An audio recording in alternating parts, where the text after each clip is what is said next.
Here I have Samsung Galaxy M23, and today I'm going to show you how to wipe cache from this device. So firstly, you have to turn your device off.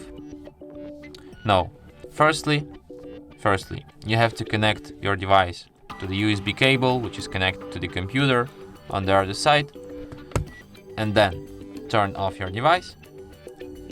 And after it turns off completely, you have to hold down combination of keys, power key plus volume up, at the same time for a couple of seconds like this, until you enter some menu.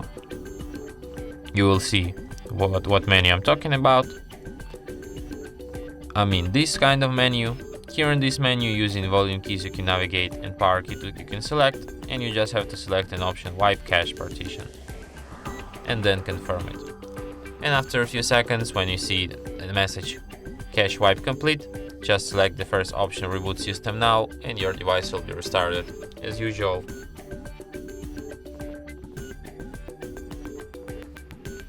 And that's it. Thanks for watching. If you find this tutorial useful, don't forget to hit that like button and subscribe to our channel.